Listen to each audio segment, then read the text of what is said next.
This is the Levels Network. I'm Justin Horo, joined by the Triple OG, Willie Mason OG. We've got a different setup here, mate. Yeah, it's good, huh? You don't mind it? I don't mind it. I'm a bit more snug. Lukey's just here. I can touch him. So instead of in the glass, case of emotion. So for everyone who complains about Lukey not having a mic, say something, Lukey. He doesn't have a mic here now. He's sitting behind the camera, but he's like, you can almost touch him. Mace can touch him for sure. But yeah, due to the wet weather, we didn't want to have that drip of doom in front of our faces while we're talking about Origin. So we moved into a different little setup. I like it in here, mate. It's snug. You know what it is? It's actually better suited for winter. It is. You know, it gets a little bit. It's cold in there. Yeah. Sometimes it gets hot in summer, and we've got to turn on that. Turn on the air conditioning. I don't mind it. But mate, huge news in the Origin, which we'll get to. I guess it's the main topic. Dylan Edwards is out, mate. James TEDESCO is in. Before we get to that, Mace, that's a little teaser.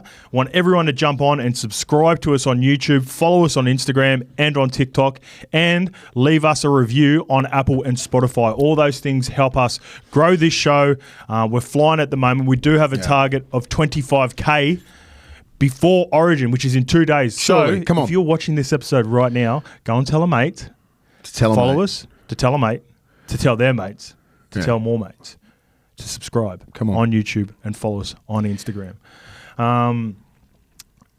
Recapping, before we get to Origin as well, we've got a recap with our friends at Tab. My tips from last week. So, kicking it off on Thursday night, Mace, you were correct.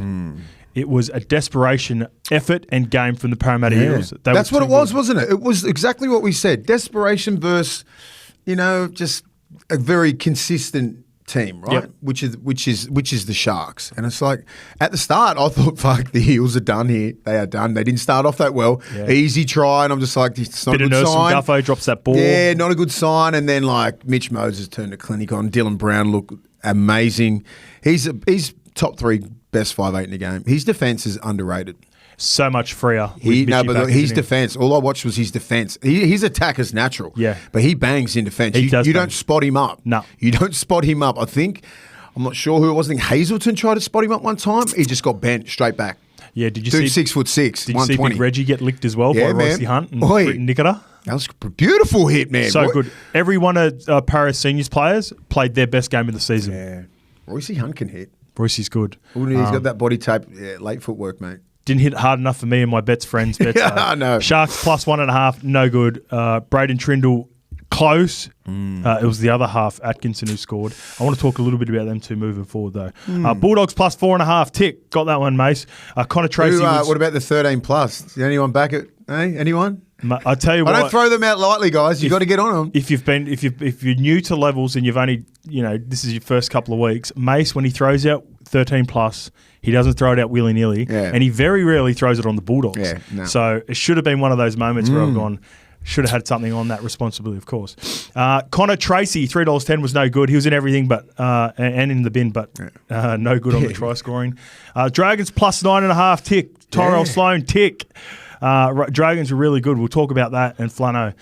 Raiders plus 5.5, tick. They get the job done in the best game of the round, I reckon. That was the Dolphins versus the Raiders. Matty Timokor had 200 metres, but he didn't have a try. The Roosters minus 19.5. Egg on face there. The Cowboys were outstanding. I called that game for SEN, Mace. I seen that live. Big JT, Jason Tomalolo. Love him. His best game of the season, mate. He was outstanding. I had Teddy anytime try scorer, so there's an asterisk next to that. Well, we did say Teddy was going to score 4 tries, so he was out, so he ruined us. That was a big part of our decision going to the Roosters. It was. Right? It was all Teddy. It was like they're going to get behind Teddy. Now Teddy's out. Yeah. Cowboys won. And so it might lead to our predictions for New South Wales as well. Exactly. All right, so the outlay for the season has been 2020. The kitty is at 1,931. So for those people that are new, we do $10 every bet. The profit has gone down from minus 82 to minus 88, so not a big change. But as always, we want everyone to be gambling safe during this footy season. So please keep front of mind, what are you really gambling with? Call 1-800-858-858. 1-800-858-858. All right, mate, Mace. Okay, let's get into our BSC Dog of the Week, Mace. And I mentioned it, the best game of the weekend by far, the Raiders against the Dolphins, and your Dog of the Week comes from my that Dog game. of the Week is, man, I can't go past. big Joey Tapine. He was outstanding. 23 hit-ups, 216 metres, 81 post-contact metres, 4 tackle breaks, 3 offloads, and 51 tackles. That's so good for that. a big boy. Is ridiculous. 1 miss. I mean, that is just unbelievable. I think he's played like 65 minutes out there in the middle. I mean, don't worry. And because I choose my dog of the week against opposition as well. Yes. I'm like, is the Dolphins? Yeah, Dolphins are like an 8-team, top 6 team. Top 4. Top 4. Yep. Okay, well there you go. You know, they got those dogs in there. They missed what's the name? The Bromwich where he went off, but he's, you know, he did his best, but like I can't believe Joey threw those numbers up. I was just watching eyeball tests going, wow. He's in everything. If he's not on there, because Big Papa hasn't been playing that many minutes, right? So he's just been taking the full load in the middle and doing everything, man. Those 51 tackles is unbelievable in the middle. And they've just got some real awkward people in their team, the Dolphins, right? Yeah. They're not big and massive and just straight through the front door. Everyone's got footwork. They're similar teams. Stepping around. They just they do a lot of ball playing. You've got to tie in a lot. Like all these little things, man. Joey Tapine would be a gun Origin player, man. He does shit like that. Yeah. You'd love him in the trenches. Yeah, we like him in the Kiwis. You don't have to put everyone in Origin, mate. I was trying to get him in Origin 2013-14 when I was up in Newcastle when he was a young kid. Where are you from, man? You're a Newcastle boy, aren't you? I'm Newey boy. Yeah. No, we love him in the Kiwis. He can stay in Kiwis. You can't have everyone. Great player, great human. Yeah, and I will say,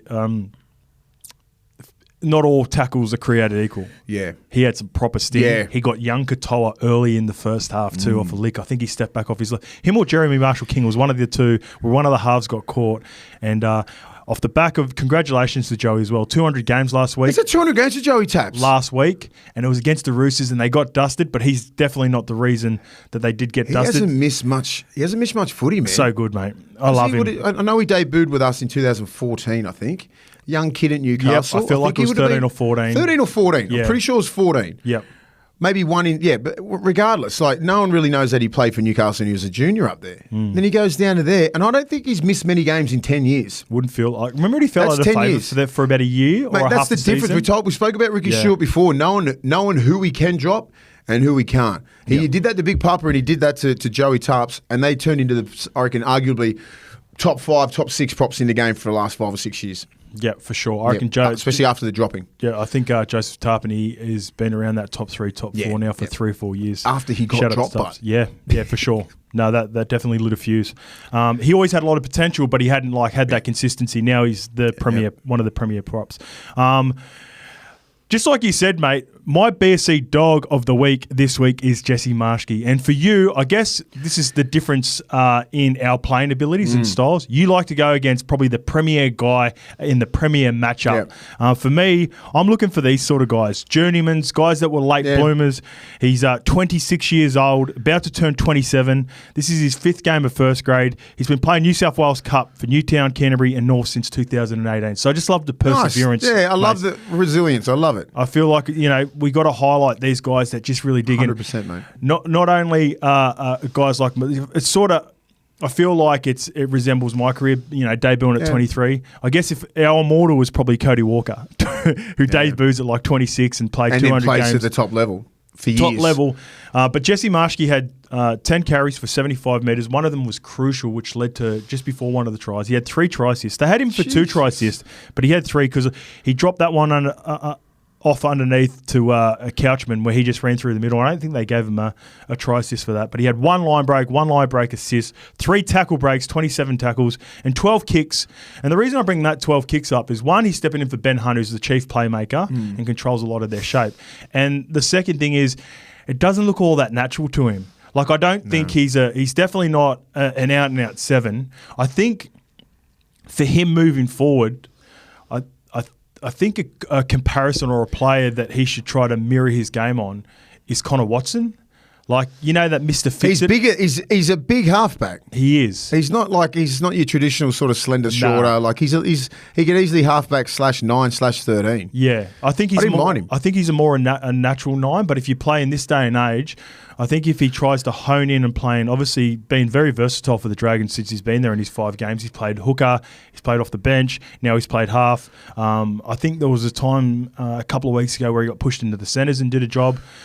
Just like Connor and how crucial Connor is for the Roosters, just maybe being able to play any position at any time, especially, you know, being a journeyman, like I said, against the best team with a lot of players missing for the Doesn't matter, man. It's still Penrith. Dragons were missing a lot too. Yeah. They were missing. Well, Ravalawa got dropped to New South Wales Ben Cup. Hunt, right? Jack Bird, Zach Lomax, Ben Hunt, Jaden Sewer, Hame Saleh. 100%. They're all starters. They're losing more than what Penrith have. Ooh.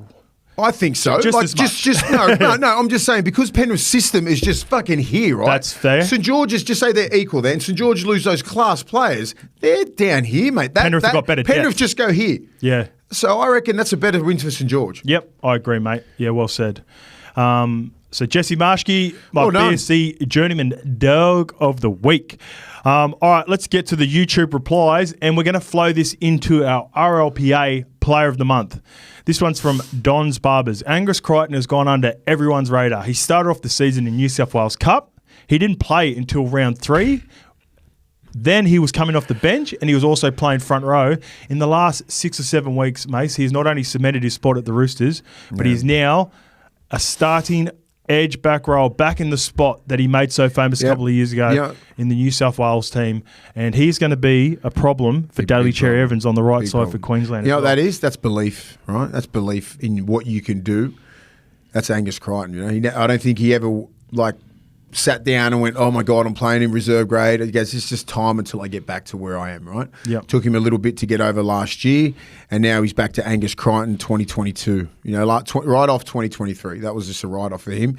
Just belief in what sort of player he was, right? In 2022, starting back row for New South Wales, starting back row for Australia World Cup. You know what I mean? Like that was him at the end of 2022. Yep. You know, it took him a little bit to get there. Then at the start of this year, still New South Wales Cup. And that's when I thought, shit, he might be done. Yeah. He might be done. But the belief that he's shown, got through New South Wales Cup, got onto the bench, played in the middle, and then finally got onto that left edge in the last 7 or 8 weeks, and absolutely murdered it. Yep. I love shit like that because everyone was semi-writing him off at the start of the year because we're like, all right, he'll get. Did you have your concern? I had my concerns when he was playing when he played New South Wales Cup. I was like, holy shit, they are so far off him. Yeah. He must be just like, I don't know. He's not doing the right things. Yeah, because they love him there. Obviously, everyone wants him to do what he's doing right now.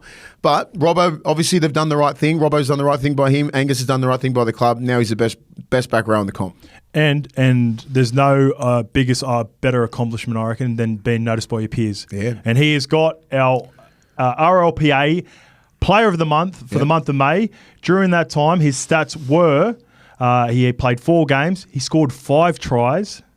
I've just lost it here. A try assist, 18 tackle breaks, an average of 142 running metres, and an average of 30 tackles. Solid. So just a complete effort from Angus Crichton. Yep. For the month of May. He beat out Dylan Edwards, who picked up the March Award, Cam McInnes, who was really good for the Sharks, and his little teammate who was outstanding during this period as well, little Sammy Walker. So congratulations to Angus and all the best in Origin 1, mate. Well done. Okay, mate, let's get into our YouTube questions for this week. This one's from Butter Bings. Shout out to Butter Bings. Ooh, shout out Butter Bings. One of the best establishments in the cross back in the day. Hi, lads. Scope, heard your interview. Heard your interview with Michael Morgan on SEN Sunday yesterday. Who do you think went on to have a better run? Michael Morgan that year.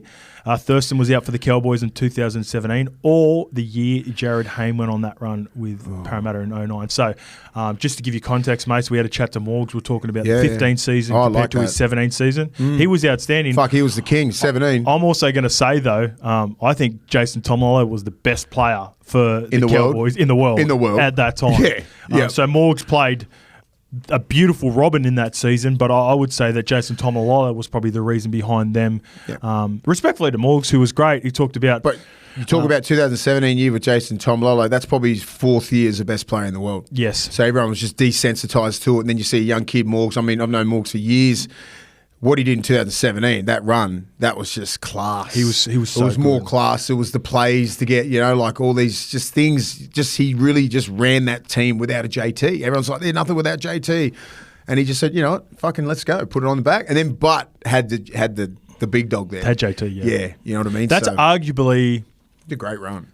A fucking great run. Yeah, his 3 or 4 years, I reckon you can match that. Let's go to JT before we get to the question. The peak JT is there's no better forward ever Yeah, I'm telling people that. I don't like. You've been adamant on that for a while. I don't. You just got to have a look at just some of those years from 14, 15, 16, 17, 18, 19. I reckon even into 20, and then you don't forwards have a peak of like 6, 7, 8 years. Yeah. You're not going to go into the Cam Smith era, that sort of realm, the JTs like Jonathan Thurston's, all that. It's about 7, 8 years max that you get, and then you just sort of just come back to the pack. Yeah. And he's, and Taumalolo has come back, right? He still showed some dominance here and there, but just not as crazy as what he did, though. Those numbers, man, you throw those numbers around, no lock, no middle forward's ever going to do that. You know what's funny? Last night watching him, we'll get to reviewing the game, but I'd say he's been arguably had the better talent around him in the past 18 months, and he's sort of taken a backward step. Yeah. All those players were out in Origin last night. Ruben Cotter, Jeremiah Nanai, fucking Valentine Holmes. What does he do? He steps up. He's a reminder. He has his best game of the season. They had really good players in that team. Don't get me wrong. In 17, they had some really good, solid first graders, but no real like out and out household names. He was clearly clearly the guy. And again, he showed it last night. Because he doesn't have that personality of like a big brash. You know, he's in North Queensland. He doesn't play. He's not playing Origin. He plays for Tonga. You know what I mean? He's not playing for New Zealand. You know, he's doing. I mean, he's played for a couple of caps there, but like he's mainly a real quiet, sort of humble, respectful Polynesian brother. You know what I mean? Like, but the amount of like respect that he has from league-wide former players, ex-players, current players is fucking worldwide. Yep, I agree. Back to the question. Back to the question. 09 Hainesy, I put that against again. That's one of those 8 to 10 weeks I put against anyone. I don't even put Morgan in that stratosphere. No. I just think he had a great year. He was awesome. And because JT was out, just amplified it.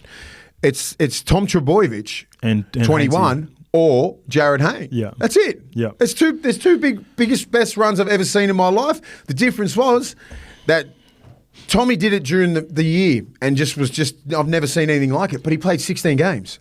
Tommy started a little bit later in the season as because he was injured. Remember, he missed the first month. Yeah, and he just went. I've never seen dominance like that. Yeah, but Hainesy's run into a grand final, you know, because he's in the grand final. That's the difference. They had to beat Melbourne, which they should have in Heine's eyes. Yeah. But in Heine's in Heine's eyes, in hindsight, in Heine's sight. But they didn't. But that run was massive. That was I was sitting back just going, the fuck is happening? I've never seen it. Look, I've never seen that before. That was crazy, that run. I heard Benny Barbett's, because like they're the three that get compared. I think Benny would probably be acknowledged that his run with the Bulldogs I agree, 2012 was third. But he also said the thing that sort of doesn't put any icing on the cake for any of their arguments, none of them went on to win the grand final. No, that's what I mean. That's what I'm saying. If Hainesy had took him to the promised land, same as Benny Barber, same as Tommy, and same as Tommy. Like Tommy didn't even get to the grand final. Yeah, do you know what I mean? It's just one off. They were in that's the where I think it gives the tick, in my opinion, to Hainesy, because he got him all the way to the grand final. Same as Benny, but Turbo's like regular season was ridiculous. Yeah, I think we could see if we said best regular season of all time, Turbo. Yes. Those two runs into the grand final, probably Hainesy. Yeah, I think Hainesy, because that's etched in my mind what he did. Yeah, because he actually got better as the games got more crucial in the finals. Yeah, and that's like when it matters, right? The kicks and shit. I'm just like, wow, because when it's those prelims and that, and when the pressure's fucking tight, and they're expecting you to do that, what he did against St George. Yeah, that was a big get one. Lost. The Dragons game was huge. Go away. All right, this one's from Daniel Robinson. He's featuring nearly every week, but he's got really good questions, mate. He does, though. This one, hey boys, just wondering if Mace can touch on what players look for from rep coaches versus what players look for from club coaches. So you always talk about Origin players. You trying to identify Origin players. At the lunch on Friday, I was chatting to Gus about Origin players, and he just the biggest thing he reckons that he said during that was just people that continually turn up. Like, he doesn't care about talent. He just cares about who's going to make the play. And if you watch an Origin, who walks, who starts walking when the ball's away from him. That's what he looks for, right? That's the detail that why our boy, what's his name, didn't get in, Fafita. He walks too much. Yep. You know, little plays like that. That's what Billy hates. He hates because Billy watches it from Eagle Cam. People don't know what Eagle Cam is. You'll watch it on Fox Sports, and it's just on ball. Yeah. The people at the NRL players. levels, the coaches, the players, we don't watch that shit. We don't want to hear the commentators. That's the fucking main thing. Unless you listen to SEN. Unless you're SEN. That's it. SEN's all right. Everyone else, shut the fuck up. Up there, Eagle Camp looks down. So when you can see people walk and take plays off and all that sort of shit, and that's what Billy's looking at. Going back to rep coaches, like when I first got into Origin, Gus was a coach, right? Who's your first coach? He was my first coach. And he's like, he epitomises what Origin coaching is. Like, I remember Gus was coaching in 95. Like, when I'm a 15-year-old kid, next minute I'm getting coached by Gus. Yep. And I've known Gus for a while back then anyway, playing against some of his teams that he was a part of. And he's scary sort of thing, right? Because I'm a young kid. Like, I'm a young man. Even Gus now, he scares me because he's Gus. I have so much respect for people like that have done so much for the game. And I had like Andrew Johns, and we had like all these fucking great players, Freddie Fittler, Badiris, and all these old. I come in when it was the OGs. We were good. Your OGs, we were coming up. Yes, the Queensland dominance. The Queensland dominance hadn't started yet, so it was Minicello, myself, and like Wingy and Heine. You guys were probably winning 65% of the games. Ogre, Bobcat, like Joey, Trent Barrett, Badiris, like all these sort of names getting thrown around. Cooper, Gaznia, all these guys. But he just fucking controlled, man. He's like, he could control any team, Gus. Yeah. And training was like fucking intense, but he knew that he had. I spoke to him, just a bit off topic. I spoke to him about 3 months ago, and I said, I had coffee with Madge, and he asked me what it was when I first come into camp and why, all these sort of questions. And Gus goes, I just used to pick the fucking maniacs because I knew that you should rip in. Yeah. I said, what do you mean? He goes, Joey, you, Minnie, he goes, I pick the lunatics because I know that when you just come in, you go hard as you can on and off the field and just lead the fucking boys. And I said, I've always thought that with the elite players, they like do everything 100 miles an hour. Everything's at 100 miles an hour. No, there's no like being late. There's nothing like, there's no bullshit. It's just like fucking 100 miles an hour. Training's intense. Off the field's intense. Coffees are intense. Everything. Coffee talks are intense. The fucking discussions are intense. Everything's intense. So like, that's what Guzzy goes, I used to pick lunatics. He goes, and then surround all the rest around you guys. Yep. I was like, it's a bit of a weird philosophy, but like, obviously he's a lot more in depth than that. You've got to be very confident in who you are as a coach and a person to do that, though. Yeah. Because if you don't have the confidence, you can't have guys. Gus can't do it. Like, Madge can't go in there now and pick a bunch of lunatics, right? Because obviously the game has changed a lot, but you got to go.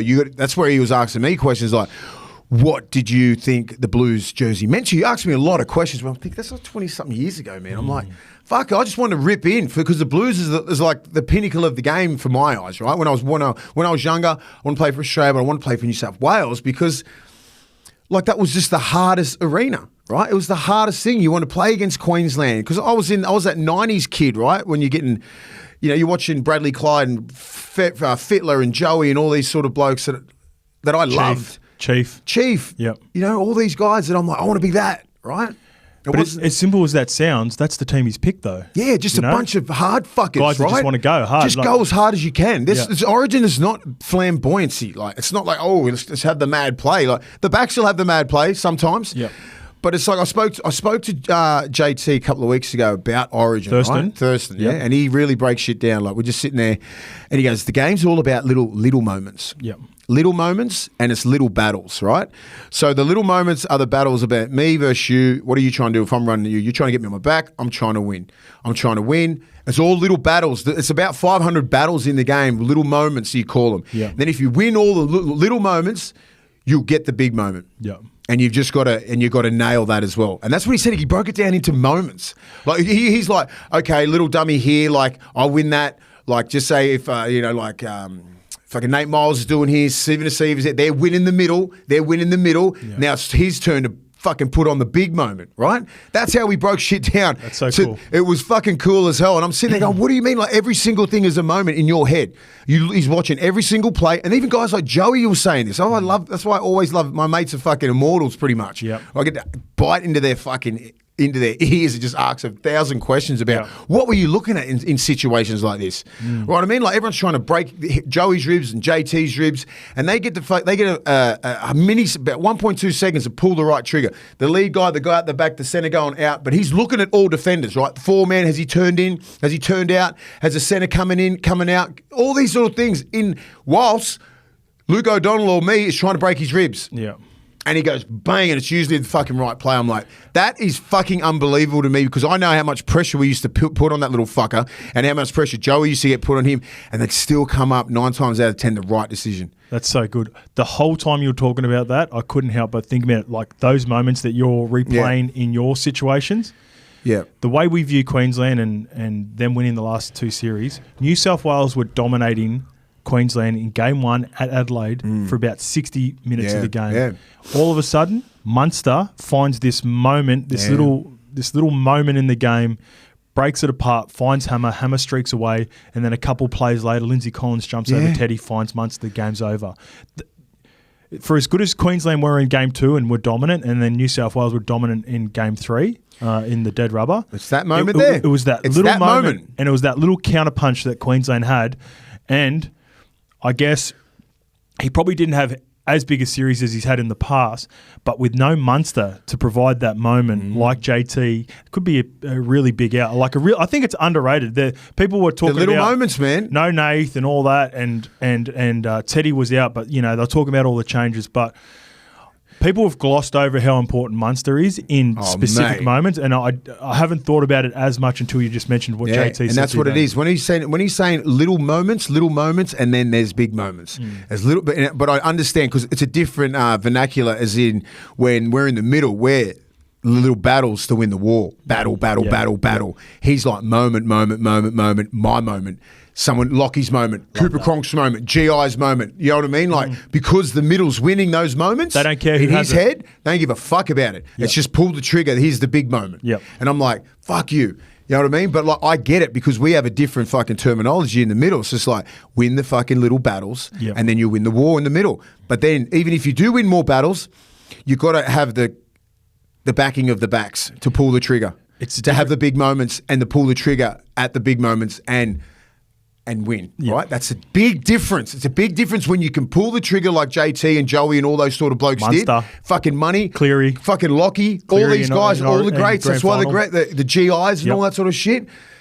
Billy, Cam, like Badiris, all these greats, they've pulled the trigger when the moment's theirs. That's fucking Origin. And that's Origin because if you talk about Origin, it's all about moments. What's your Origin moment? You know what I mean? Gus would always say, have your Origin run. Have an Origin moment. You know, when everyone's fucked and it's like this 65th minute and they kick back and we're trying to get off our line, fucking where's your Origin run to get us out of yardage? You know, that's everybody on board. That's why you'll see everybody around the ball wanting that moment. No one's shirking away from it. You're fucking right there. Give me the ball. Queensland's trying to pump you. You know what I mean? Like everyone's trying to get momentum somehow. It's me versus you.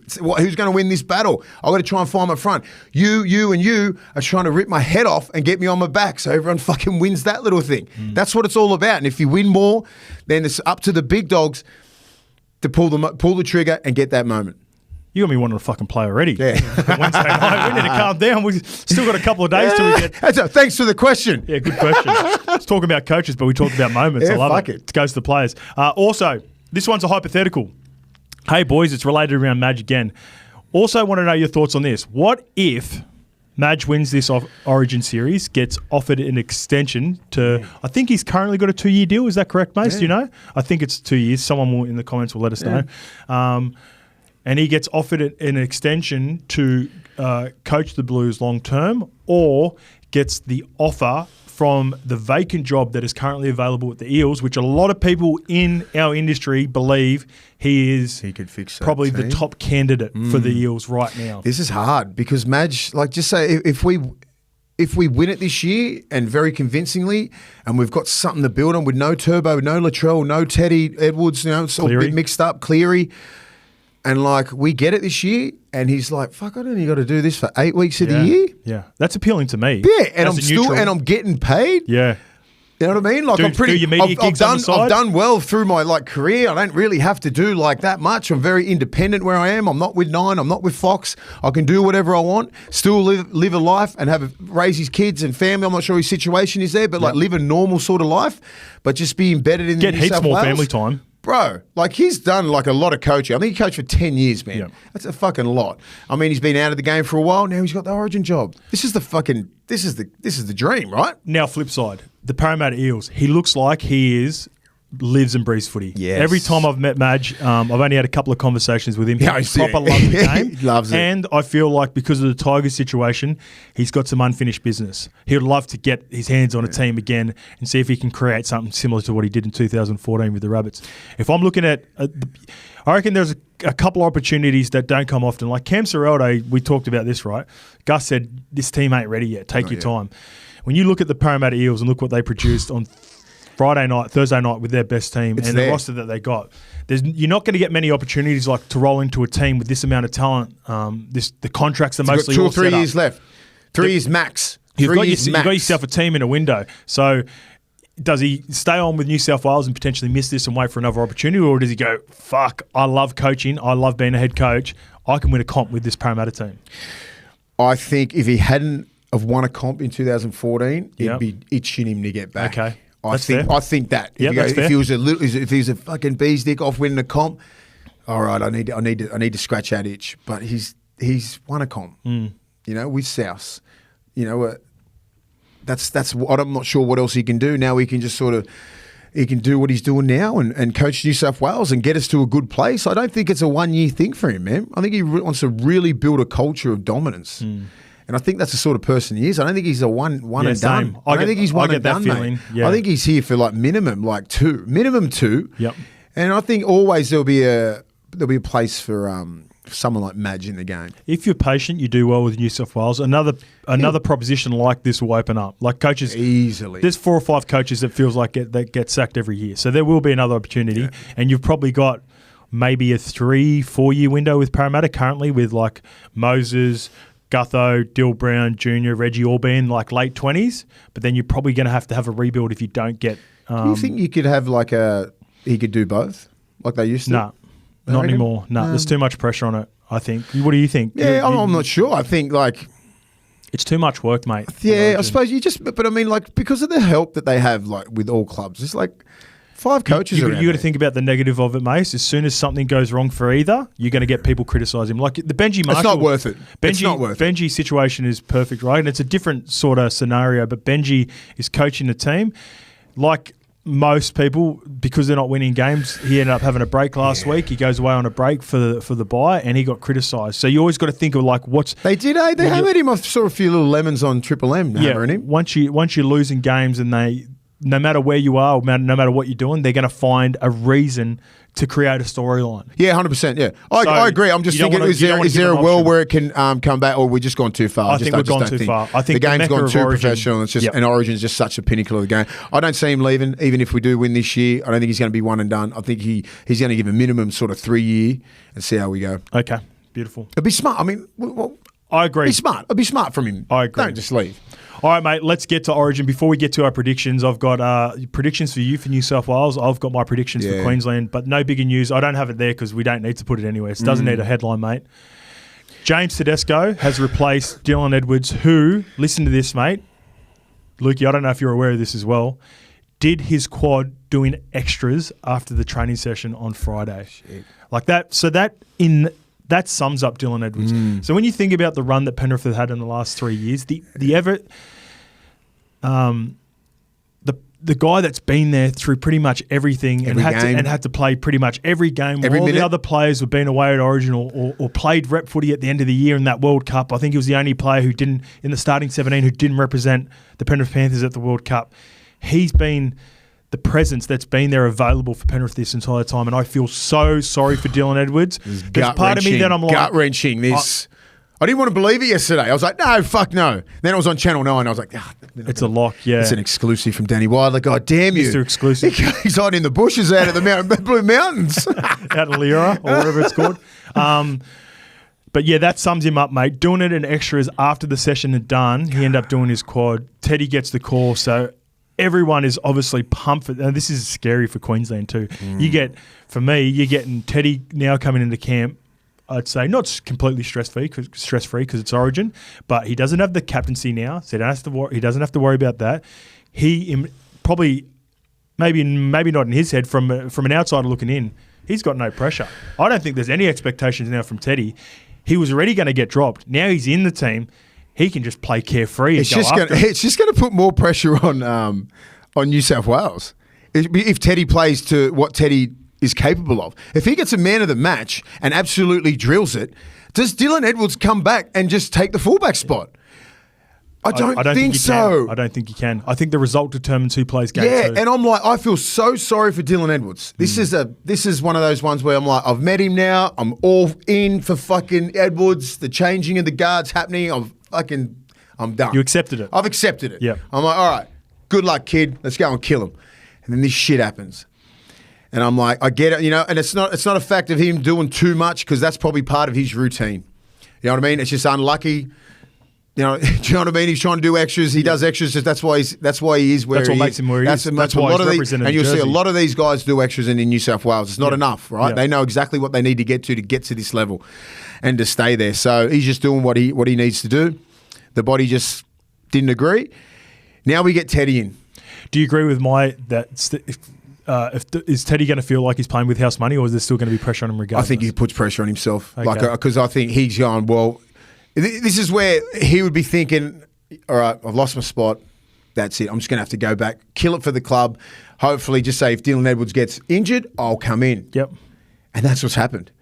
Just a little bit quicker than he expected, right? He thought might thought it might happen game 2 or game 3, come back as the saviour, right?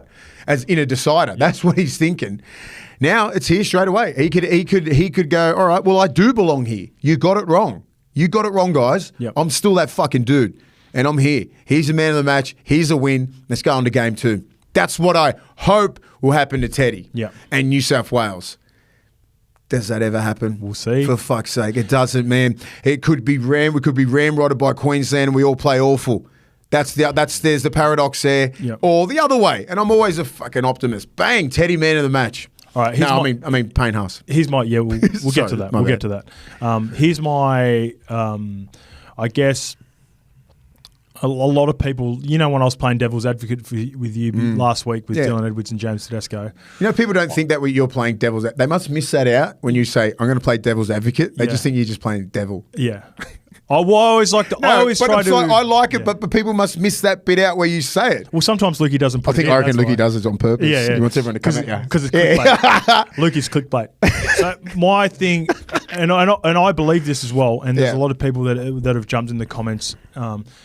The problem with Teddy in the last couple of years is, and this is, I guess, the lesser of two evils if you are going to criticise a player, is that he does too much. I think they picked Dylan Edwards because it gave the opportunity for NICHO HAYNES to control the game more. Can Teddy now look at that and go, look, maybe Dylan was picked in this reason? Does Madge maybe relay that if that is the case? And can he pull back? Because you don't want him to completely remove himself from the game, but can he pull back enough to let NICHO go, NICHO, this is your team now.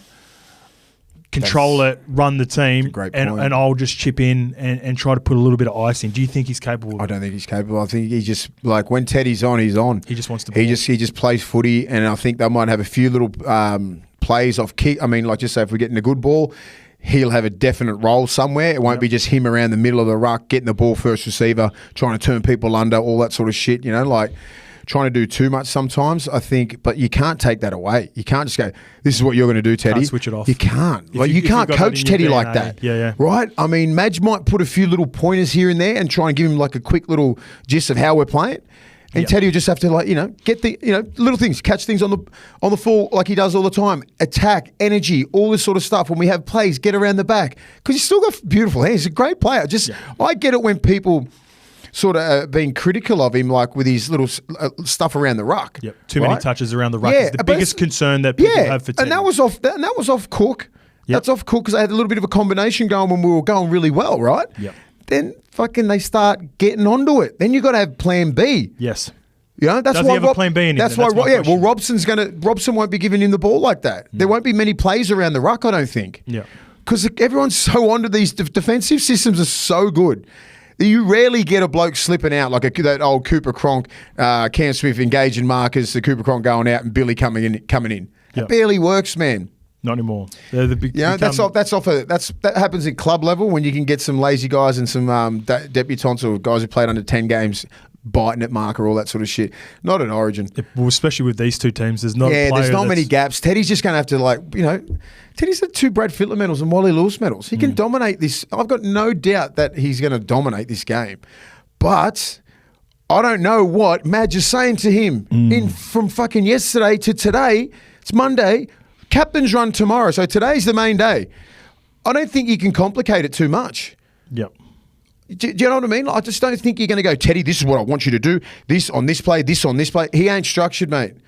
Let Teddy just I think Teddy can acclimate himself to whatever they're trying to do. He's got to get a feel for it. He'll be all right. Yeah, he's got to get a feel for it. All right, I'm super intrigued to see how it plays out. Especially because there's no Nath who's been with him for the most part in these last couple of series. Could be legendary. Actually, the thing is, this is the problem with Teddy now that I'm thinking about it. Like, my biggest criticism for Teddy is because I haven't seen enough of Nathan. Now, that could be a criticism of Nathan in the moments that he's played the games as well, that he hasn't had the ability to go, Teddy, move back. This is, I'm on board here, or overcall. With the super calls, you get calls where the half has to be dominant.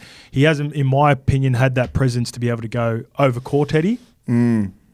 But then in saying that now, when I think about the last couple of series, it's not like Nace really played every game. Now he's got NICHO, it was Cody Walker and Mitch Moses. Mitch Moses played the dead rubber 3 years ago as well. It's always been like he's been like Dylan Edwards for Penrith, he's been the same guy. He's been the consistent player for New South Wales during this period. Latrell's been out.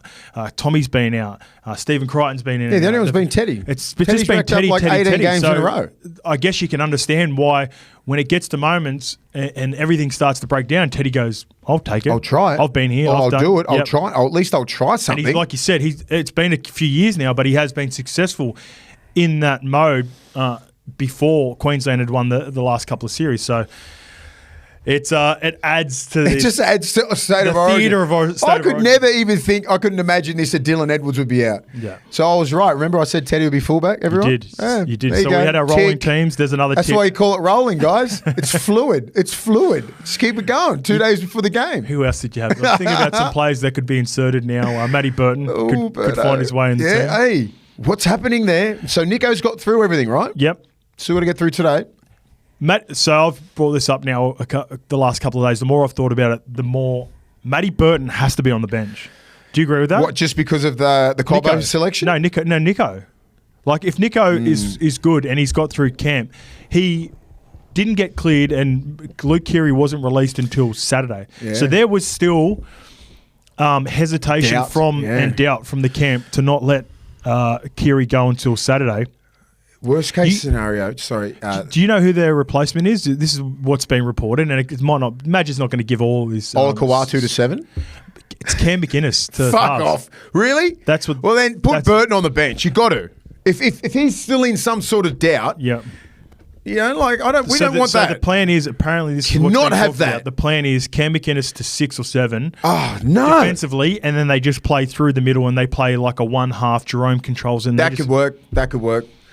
I don't think it'll work. It's one-dimensional. Yeah, but I know that. But I'm just saying, just say McInnes. Even with McInnes out at the 3-man, you're dealing with some different cats out there, bro. Yeah. They'll smoke you. Yeah. You defend in the middle. I defend in the middle. I get it. You get one out. That Cam Munster Superman meme. Bro, do you know what I'm saying? A couple of years ago. You get in the middle. Yeah. And then you get out one more, you're at right 4, and then right 3. Then you're dancing with the devil there. Why do you reckon he makes 50 tackles a game? Exactly. Because he's in the middle. I know. I know exactly what it is. I've defended on right 4, left 4, in the middle. Yeah. I've been out on that island one time, right? Because the 5'8" might have got caught in. I'm just like, oh, shit. Yeah. I had to defend at centres a couple of times. I feel like I was on an island by myself. I got caught one-on-one with Willie Tonga in Origin. That's right. And I got him. But Luke Rooney didn't trust me. Rudy, stay out. Arcs Tong. Short side. Game Tong 3. Let us know. Tong knows it. I said, I knew he'd go on my outside. Yeah. Wrapped him up like a huntsman. Okay, Mace. All right, let's get into it. We talked about Teddy. We talked about Dylan Edwards. Now I want to know your predictions. Is Teddy your man of the match? Is he your first try scorer? Is he your X factor? No. Let's get to it. Let's kick it off with your predictions for New South Wales and how they win this game. Who scores first for the New South Wales Blues? My first try scorer is Stephen Critter Crichton. I just think it'll come off a Teddy pass. Oh, I like it. I think him coming around the back, squaring up nice, Crichton, bang, bang, off his right, left palm, try. Right, on the right side. I think hopefully he's right. Is he right side centre? I believe he's going to be right. We think he's going to be right. Yeah, remember? I just think he could be an early ball, right foot, left palm, try. That's what I'm predicting. He's been in some really good form, some early ball, and he's so close. He's playing right centre. A little palm on Hamiso Tabuai-Fidow, who played left last year, so there's a good chance Hammer needs left. I mean, if anyone can shut Critter down, it's the Hammer. But I think Hammer's a little bit. He's played 2 games. He's not full tilt like he was last year. No, he played 3 games last year. No, he's only played 2 or 3 games this year. Back so he's a little bit underdone, right? Yep. That hamstring might be wouldn't be full tilt yet. The X Factor I've got. We'll go one for one. Sorry. Go one for one. Yeah, you got Stephen Crichton. Our partners at the tab have Critter, $17 for first try scorer. I should have got his anytime. Actually. Come on, I might get Critter. it here, actually. We'll get it while we're going. He'd be like $4? He is $3.30 for Stephen Crichton. Anytime. So if you don't get him first, Mace, you think he's a chance? I think he's a chance. Anytime. I think he's a chance. All right. I'm going against you. We're going head-to-head with 2 elite players. Yeah. I'm going Hamiso Tabuai-Fidow. He's just I get it. I'm thinking 2 options. I'm thinking someone comes up with a big play, busts through the middle, Hamiso Tabuai-Fidow just pops up out of nowhere. Little kick too. Little draw pass. Kick. Or I'm thinking target zone on top of NICHO HAYNES or in and around NICHO HAYNES. Maybe we get, I think it's going to be Jaden Sewer sending a lot of traffic at NICHO HAYNES with the bad calf. So I want people in and around NICHO. I was thinking Jaden Sewer, but the one who I think can score from 50 out as well is Hamiso Tabuai-Fidow. Score from anywhere. So maybe it's like a little dent into the line into NICHO, turn around, offload off Sewer, Hamiso Tabuai-Fidow. But how many times? $13 with the tab. Yeah, but what about just little kicks? You know how many times he's the one screaming through. He's so good at it. You know what I mean? Like he's off a short ball. He can score. He's probably the only guy that can score in multiple ways. Yep. He can go the distance. He can get off kicks. He can jump over you. Like it's fucking freakish what he can do. Yep. It's scary. That's what I'm thinking with Critter as well. Maybe a little kick from Teddy. Pull them all up. Those little plays are happening right now. Get the centres up. The wing when they had the winger up. Good little kick from Luai or coming around the other side or NICHO HAYNES or Teddy going around the back because you bring the centres right up. If Teddy can go flat, there's so many things you can because they're the little things that you look at in Origin. Yep. Little fucking cheap tries like that off kicks and just like bad defensive reads. There's a part of me that thinks these two are going to cancel each other out. For as good as we all know Stephen Crichton is, because Stephen Crichton just is a lockdown defender, one-on-one. Yeah. He's got a big task with Hamiso. But I'd say the most surprising part of Hamiso Tabuai-Fidow in Origin has been that outstanding performance against Tommy Turbo in 2021 when Tommy Turbo was just destroying everyone. He played his one game. Then he got rewarded and played there last year with Billy. When Billy made a strong decision to Gags missed out on his spot. Hamiso takes it and he was arguably easy. A lockdown one of the best on that left centre. No one got around him. So good. And it was Turbo again for the first game. All right, let's get to X Factor. Now, I'll give people X Factor for me is, I went and looked at the odds for the tab. It couldn't have been a player in paying $20 or less for man of the match. So I wanted some value for the X Factors, and your X Factor for New South Wales is? Isaiah Yeo. I just think off the bench last year, I think he played game 3, and I think he was probably his most effective. Yep, I think I agree. He's going to come off the bench and play some massive minutes. Like he's not going to cop that barrage in the first 25 minutes. He'll come on the back end of the half. And then just fix everything up in the middle. I reckon he'll get over 23 hit-ups. I reckon he'll make 40 tackles. He could probably put in a little bit of an MOM performance here because of, if players don't play to their standard and he just does what he does because he can just normally do that. If it's an arm wrestle early, he comes off and he's the difference. Yeah. It's shown, I think it's Lindsay Collins got an MOM off the bench last year. Ruben Cotter played... Yep. I think Ruben Cotter started, but he got the Wally Lewis medal. Maybe the year before he came off the bench. Paddy Carrigan. I feel like Paddy Carrigan got a man of the match off the bench a couple of years ago as well. You can make a big difference off the bench, right? Yeah, it's not impossible to win that off the bench. No, and I just think he has the work rate and the experience to play off the bench and have a massive big X factor. I agree. I like Yowie, and I think there's a world in which he could be a late inclusion in the starting lineup too, depending on what they do with McInnes or what sort of style they want to play. My X factor is also coming off the bench, and he's paying Isaiah Yeo is paying $34 with the tab for man of the match, and I think that's good value. Some more good value for me on the Queensland side. Harry Grant. I think he is the best 9 in the game. And when you have the best 9, you have the luxury of playing the best 9 in the game off the bench because you've got a steady, calm influence like Ben Hunt starting the game. Same thing, 20, 25-minute mark, maybe the game's in the balance. Harry comes in and plays a crucial part in the last 15 minutes of the half, breaks the game open a little bit, and maybe has a crucial deciding moment at the back end of the game because he will, once he comes on, he ain't going off again. So he's probably going to play at minimum 55 minutes. Harry Grant is playing $23. What do you reckon? Do you reckon once Ben Hunt goes off, he'll stay in the 9 and Ben Hunt might swap around in the halves maybe? Or maybe push someone to lock? From memory, Harry comes on, he plays hooker, and then when Ben Hunt comes back on, he plays that roving middle lock role. Paddy Carrigan moves up into the front row if he stays on for the 80 minutes. Pretty good. It's not a bad rotation. Yeah. Harry Grant's a fucking done, man. Well, they tried to mix it up last year. Harry started his first game in game 3. It didn't work out. New South Wales, Harry's best work has been coming off the bench for Queensland. Sometimes his energy at the start of games, you can't really have it. You got to sort of it's because it's up to the middles to really set platforms. It's not up to 9s. It's mainly off the ground. It's no trick shots. There's no trick shots. It's just go forward, and then run if you get a quick play the ball. There's fucking hardly any quick play the balls in the first 10, 15 minutes. Everyone's really dominant. Everyone's really tight. The play the balls are pretty traditional, 5-second play the balls, right? And then when he gets on, then it starts quickening up. And then he is dangerous as hell. That's why they'll have a bit of a advantage. Just because of him. Yeah.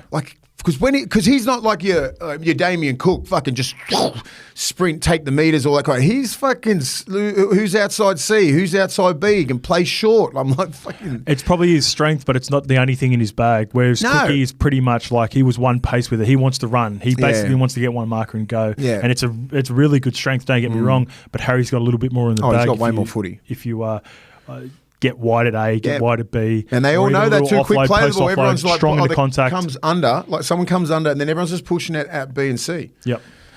All right, mate. The final score before we get to our man of the match and the reasons you get that final score. Right. You have gone with New South Wales. 26-10. I like it. I just think we'll get off to a good start and just hold it, score a couple late. Queensland's going to be Queensland. I think it's going to be tight pretty much for 60, 65 minutes. Could be 10-6 for a while there, hopefully. Do you think a core stadium plays into the Blues' favour? Yes. No. No one's favour. It just makes the game shit. Yeah. I hate that. Well, I think it does play in New South. I think the way the team where we want to play, but where does Queensland want to play? They would like to move the ball around a little bit. I mean, we've got some fucking big backs as well, but I mean, we want some forward. I mean, Queensland ain't going to be going, fuck, if it's through the middle, we're in trouble. They don't give a fuck. It's Origin, man. They're going to come straight through you. Of course, but I think who's your half? In your halves and stuff, you want Tommy Dearden to run. You want to get the ball out wide to Val Holmes and that. We got gun backs as well. It's it's Walshy. Yeah. Walshy wants to play ball. Well, you're just thinking about Walshy. Exactly. Yeah. I think we can take it fucking straight out. I think Walshy. Well, if we're just talking about one person, it ain't in his favour. Yeah. And but Teddy slips over a fair bit too. Yeah, but Teddy wants to go through rather than around or beat you with a pass. Teddy wants to go through. I don't think it suits Walshy, and that's the main thing. So advantage New South Wales. Piss down. All right, 13 plus for New South Wales, like Mace has got there. Piss down rain. He's $5.50. Yeah, because he's not rocking the hybrids, mate. The hybrids, you can shorten them up, Teddy. So Lukey just said, hello sports. So Teddy, still waiting on my rosé, mate. Yeah, we've got rosé. We got some jackets coming too, mate, so we can replace that OG. 13 I like this plus. one. I like it. I like the 13 plus as well. So Lukey reckons because Teddy did his ACL or Achilles, an injury with the long studs, he doesn't wear them anymore. Is this from when he was at the Tigers? Potentially. Yeah. Had to be, because he hasn't been injured since he left. Come on, Teddy. Sleepy TEDESCO. They're fucking idiots, those two. I haven't heard that one. So he doesn't wear. So Teddy doesn't wear hybrids. I think he wears hybrids. Hybrids are anyone at home. Nikes have hybrids. They're steel studs and they're the moldeds. You can have both. And the Hello Sports Boys are saying we call him Slippy Tedesco because he doesn't wear the hybrids anymore. I beg to differ. The long studs. I think he wears hybrids. No, the long studs. He doesn't wear the long studs. They do a slips per game measurement on it, and it's always high. Slips games. They do a slips I'm not even going to argue with them because they do weird shit like that. All right, I'm going to go final score. Queensland 24. Slippy Tedesco. How close are our score lines? You've got New South Wales 26-10. I've got Queensland 24-10. Yeah. I've got, the tab have Queensland 13 plus at $4.20. I think this game just purely depends on if Queensland can outscore. I think if it's a low-scoring, close game, then I favour New South Wales. So I need in order for Queensland to win, I think they need to blow them out a little bit. So, can I ask you something? Can I ask you something? Sorry. What do you think of? I was having a conversation with a few people on the weekend. What do you think about the mentality of New South Wales going out to the Blue Mountains? Do you like it or do you not like it?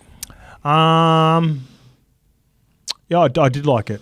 You think it's do you think it's a siege mentality attitude? Yeah. Let's get the fuck out of Coogee. There's too many distractions. Let's lock in. I just think it's comfortable in Coogee. I think it's nice. No, it's comfortable. It's beautiful in Coogee. Like, I'm not saying it, but I'm like, if you are going, all right, boys, get on the bus. Let's go out to the Blue Mountains. Yeah. You're not talking to anyone but us. That's my point, mate. Yeah, that's what I'm saying. That's a positive. Connect. It's a positive. Yeah, I was thinking like, fuck, and this is me being fucking probably 44 years old and just being used to getting to Coogee. And we never used to go into camp out wide. Yeah. Sometimes, did you go anywhere but Coogee? Oh, when we went up north, I think we'd stay in like Lennox Head or something like that. Byron Bay, Foster. I was in Foster first. Did you go to Foster one? Yeah. Oh, there you go. That's where it's close. Yeah. But I was just thinking, I was like, that's actually a good idea that could tighten our boys right up because 7 debutants, right? Yep. And just say with Coogee, everyone's been used to going to Coogee, and there's distractions, and it's nice to look at the ocean and all that sort of shit, but there is a lot of distractions, right? That's my point. I think Coogee is comfortable in a negative way. I think you bunker down, you go to Blue Mountains, you lock in together. How about this? I'll throw another question at you. It's been reported that I don't know if this is true. Jimmy brought this up on Crunch Time yesterday, but apparently they're all going to the Matilda soccer game tonight against China. Thoughts on that? I don't know. I probably wouldn't fucking go. Yeah, I don't think if it's not compulsory, I'm not going. If it's a team, I don't think after the weekend when you get back into camp.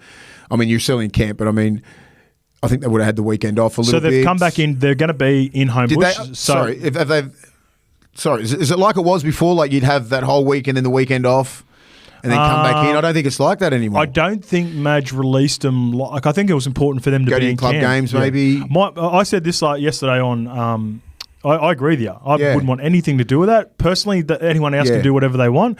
But I said to Madge, I don't care if the Dream Team were playing in Homebush. Like 2 days out from a game, I don't want to do anything. It's probably the last thing I'd want to be doing for a preparation if I was ever given the opportunity to play in a test match or a I'm not Origin. Going. Maybe a club game, or if I was given freedom to go and watch my club team, if I was in Origin or New Zealand, for sure, I'd go and do that. If I was in an Aussie team in our little campaign, I'd go support the Aussie team. Yep, that makes sense. Yeah, New South Wales, Queensland, it's fucking totally different. Monday, lock in. women's soccer against China. I don't give a fuck. Seriously, like, just like, and that's I don't know. Of course. It could be Real versus Barcelona. Yeah. And I'm like, don't care. I'm not really concerned. Yeah, you're locked in. I just think what they've done out there, they've really locked in, and it's a siege mentality. You're not talking to anyone else. There's no exterior bullshit. You get back in today, you get to Homebush, and you're just fucking fully locked in. All you've been talking to is the 20 people around, your staff, everything like that, the coaches, and no other distractions. And then you get in, bang, one more sleep, captain's run. Let's go. Bang, bang, let's go. Let's go. Instead of being out in Coogee and then coming back into Homebush for like Tuesday night and then just staying there for one night. So back to your question. You like Blue I fucking love it. Yeah. I love it. I just think it's a mentality that they haven't. It's a fucking mentality. It's like it's us versus everyone. It's us versus everyone, right? I think the location just sums up everything about Madge. It sums up everything about the team. Just getting everyone to lock in, man. Yep. On the same level, same frequency. All right. Because New South Wales win 26-10 against Queensland, who is the main reason and who is your player of the match? I've been having massive raps on this guy all the time. Everyone knows that. Payne Haas, he's my favourite front rower, him and Tino. I think Payne hasn't had a man of the match performance in Origin yet. And I think if he gets this one, I think he'll get Brad Fittler medal, and I think he'll go along with it and we'll win the series because that's how much pressure is put on him. I think the last couple of years with Tino being there, they fucking cancel each other out. Yep. You know, and then they got Lindsay, and Lindsay Collins has probably slipped through and got the, you know, got the chocolates at the end. Ruben Cotters and that, because everyone's just going, fucking get it, Payne Haas. He's their main dude. Yeah. Right? Jakey's going to be there. He's going to have a bit of help this year. But Payne Haas needs to take this whole fucking forward pack and put it on his shoulders. I need to see a fucking dominant Origin series from him. There have been some good front rows. We often talk about the top 3 or 4 front rows in the game. We both agree probably Payne is number 1, but he hasn't had a moment in Origin series yet. For me, he's similar to Nath. He's been good without being great. So I'm waiting for a Nathan Cleary series, and I'm waiting for a Payne Haas series. Just leave him out there 80 minutes, give him 25 hit-ups and 40 tackles. He could do that for you. Well, if you leave him out there 80, he's doing that easy. Easy. But he played 80 last year. Yep. He can play 80 whenever. He's just got that motor. Just depends what sort of explosiveness you want from him. You know, do we go Payne, just give us 30 and fucking just go crazy, set the tone, 35, come off. 35, you know, whatever. Get to 30 side. and then we'll just think about it. A couple more sets, you know, because Jakey can just sit out there and just fucking just do Jakey things, right? Jakey would stay same pace. He's same pace where like Payne Haas has got another gear. I reckon he's got another gear in him and he needs to go up for this one. Yeah. And I'd say give me 30 and then we'll just have a look and then put like an Olakawatu on or someone like that in the middle just to fucking just keep ramming it down their throat. I'll tell you, probably Payne's best game in a big game for me was grand final last year. Just 80 minutes through the middle and they didn't win, but he was outstanding. Well, was that the 80 minutes I'm talking about? Yeah, it was. Yeah, he played 80 No, I'm just saying, has he played 80 in Origin? He probably would have. I think he has. Yeah, he probably would have. Crazy. I don't know from memory, but it feels like something Payne would have done. Yeah. I want him to have his Origin moments because then he's going to be at the pantheon of the greats. I'm going to go his teammate for my player of the match, and I mentioned him before. I think this game individually rests on the performance of Reece Walsh, and what I mean by that is I think Reece Walsh is the scariest player on the field. I think he's the scariest player for New South Wales, but could potentially be the scariest player for Queensland if things don't go his way early and if they frustrate him and he doesn't come up with the right play at the right time, because he wants to fucking play. And it's about, I talked about Teddy being able to be reserved before. You know, can Teddy take a step back ever so slightly without removing himself from the game and help Nicho Hynes? With Reece Walsh at the Broncos, without Adam Reynolds, he's got the tendencies to go a bit willy-nilly, go a bit crazy. He wants to. The perfect example was last year against the WILLIE'S. He comes down, he plays that short side. He throws an intercept. Dylan Martinez-Lesniak takes it to the house. 60 minutes. Prelim, right? Well, I think it was maybe the first final, 1 versus 4 or 2 versus 3. What does he do? The very next opportunity, he throws the cutout ball, double pumped on Martinez-Lesniak because he wanted to get revenge so quickly. That's the sort of mentality that he sort of love, and you're like, that can be. It's dangerous. It's a detriment. He's a dangerous man. He's very dangerous because he's like. There's been some games this year where he's been a problem for the attack. Right? Yep. In attack and defence, and then sometimes he's been like a pleasure to play against because he's making the wrong decisions. The Roosters game. Yeah. A few errors. Like, shit, you don't mind that. Yeah. You know, when they could be building pressure, he's just trying to pull the trigger on a fucking nothing play when he's just going around the back trying to put that magic kick in. Like, that's not going to happen. It's not going to cut it in Origin. And he knows that, but he's got leadership around him, right? So he's got Ches, he's got Dozer, Ben Hunt. You know, you've got these senior players, Carrigan and all that. They'll fucking chip him massive if he doesn't. At Broncos, sometimes when you said Adam Reynolds is out, he's like, fuck it, do what I want to do. Do you know what I mean? Because he's like, and we'll still fucking win. That's his attitude. I love it. Young 21-year-old, confident as hell, can do everything. I just don't want him to. He can have some great moments, but I think in Origin everything's amplified. If he does 1 or 2 bad things, and they're going to blame it all on him. Yeah, but I don't think he's like. I think he could really. He pulled it in last year. He played with passion. Got set for 10. He pulled it in because of the players around him, and it's a bit different. I will say though that at that point of the season, he wasn't the Reece Walsh of now. And what I mean by that is didn't go to a grand final, didn't kick on after that series, was close. Arguably, there was chat about him winning the Wally Lewis medal without even playing game 3. That's how good he was in the first couple of games. So now he's taken his game to another level, which is even more dangerous for New South Wales, but ever so slightly can be damaging for Queensland if he doesn't get it right. He is a big, big problem. He determines the game for me. I really reckon 100% because he can be. I mean, I know for a fact that I think they'll be kicking to him a hell of a lot to try and get those explosive runs, trying to get him like at full tilt like he has. Because I think they tried that in Adelaide game 1, and they weathered the storm, and he ran straight at Payne Haas. Yeah. That ain't going to happen this time, mate. I don't think Payne was ready for it, but hopefully he is this time and just drives him straight through the ground. All right, Payne Haas is $17 with the tab for man of the match. For your man of the match, mine is Reece Walsh with $6.50. All right, let's review the games from round 13 as well, mate. Kicking it off with the Eels versus the Sharks. 34 defeat the Sharks 22. Mace, if Mitch Moses plays last week, is he wearing a Blues jersey on Wednesday instead of playing in that game against the Sharks? If he played like that, yeah, I think he would be. And that's what I was like. I was just like, you can't just give him one game, and he won't be like the Mitch Moses of like last year or whatever before he got injured. He is. He was. He is. So after watching that game, you went. I was like, yeah, I wouldn't have a problem with it. Yeah, I would not have a problem if he come back a week early. But then if he come back a week early, maybe he wouldn't have been like he is now. You know what I mean? That's true. That's the difference. And he knew what he was giving up, because I think the calls would have been, you know, if you can play one or two games, we might consider you, but we're not going to do it after one. Yeah. And I think that's... But I think a lot of people watch that game. I'm similar. We're all watching that game maybe 25 minutes in going, holy shit, he would have played Origin if he was back the week before. Without a doubt. Yeah. He had a couple of little mistakes with his kicks and everything, but that was something that he could fix easy. Yeah, for sure. But it's just the way that he went after it. That's what I love. Short side. He's the best short side attacker. He's so good. Fucking hell. Imagine having... Jesus. Yeah, imagine if he was playing Wednesday night. Is that what you're about to say? Because he just gets those guys, like, you know, if you're at marker on the short side and you think you can just run back to your short, he's coming straight at you, bro. You know what I love about him now, and I questioned this before his game when he played in the dead rubber for Nath in 2021. His toughness, I always it was a thing that he was a slender body. I always think this on halves anyway. It's not necessarily just focused on him.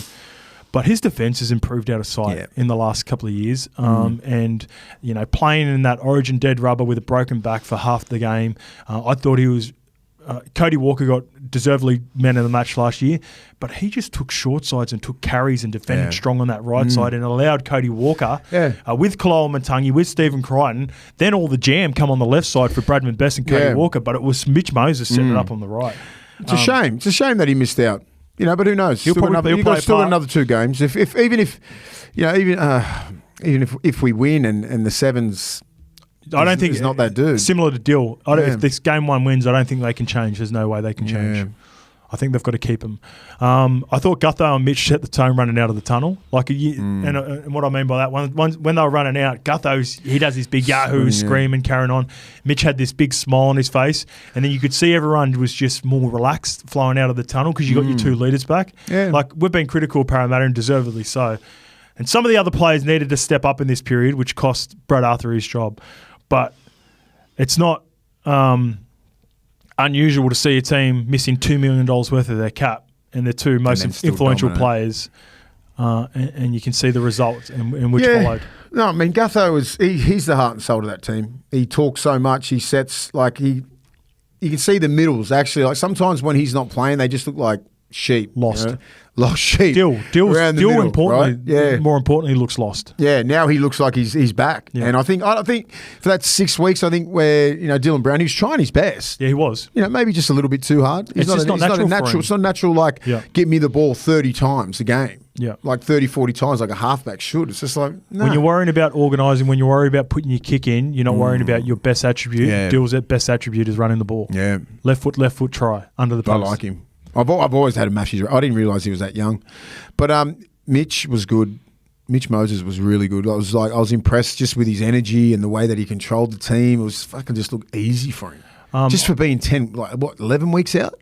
Yeah, I think 11 or 12, yeah. Because I think it was the first game that he did his foot against the Dogs. Was it the Dogs game that he hurt his foot and then he didn't play the week after? Yeah. There was a stat... I was watching the game on 9. They said during the coverage that Parramatta haven't won a game without Gutho in like the last 10 games or something. So, you know, you talk about the heart and soul of the team, the skipper. He might not look as pretty as Mitch Moses, but he's the guy. He's the engine room. He's the dude. No, they love him. You know, like Mitch Moses just puts the cream on top, but like Gutho's in the trenches, man. He battles hard. He's everywhere. He's the best positional fullback still in the game. Yeah, top 3 anyway. Yeah, when he's on. nothing gets past him. But his leadership and the way that he inspires everyone, though, I can always see him talking. He's talking to the middles. He's talking to Reg. He's talking to Big Junior Paulo. Talking to the ref. Getting them fucking going. You know what I mean? He just has that energy about him where you're like, I want to fucking play for this guy. It's infectious, isn't it? You know what I mean? Like, just say if you're a young kid, you're looking at Gutho and you're fucking 22, he's not looking that good. Yeah. You know, his knees are busted and everything like that. Like, I need to fucking pull up. You know, Penasini, I think he gets the best out of Penasini. He's a great example for Blaze Talangi, right? Like, Blaze Talangi looks like he's got all the skill in the world. He's got everything in the bag. Did he play on the weekend? Nah, he sat on the bench the entire game. Baz said after the game that they wanted to put him in at one point, but he got a nasty cut from the week before that had opened up at training.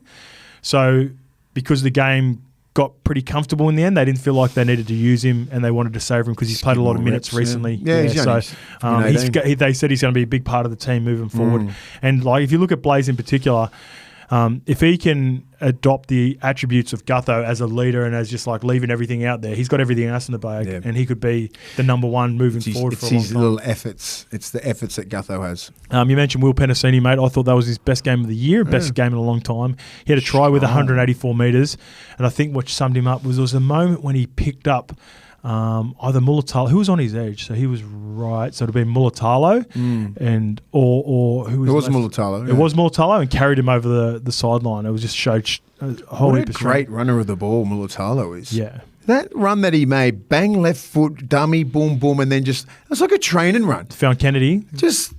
Just that play, like just the movement of the hips and the dummy. That was just like he was just mucking around at training. Yeah. God, he's got some talent, man. He's good in open space, isn't he? Yeah, he's one of the best runners. I thought Will Kennedy was the best on the ground if it wasn't for Parramatta winning the game and Mitch Moses, who come up with so much. But that's the best game I've ever seen Will Kennedy play. It's tough, man. He's playing tough. Yeah. I really like the way that he's playing. Like he's putting his body like into contact, like not right near the when they're online stuff, and I was very critical of that. I thought he was one of those Sloans. And no, I disagree. I think he's a perfect example for Sloan, and I think Sloan's got better at it. But Will Kennedy is a guy for me over the last couple. You never really talk about Will Kennedy like that, but he is a slender body. No. I think he gets his body in the way enough, and he's desperate, and he dives on loose balls really well. I'm saying I was going to put him in the category of those guys. Okay, but I don't. Because he puts his fucking body right there, and he does everything to scrap and put his body in awkward positions, like most good fullbacks do.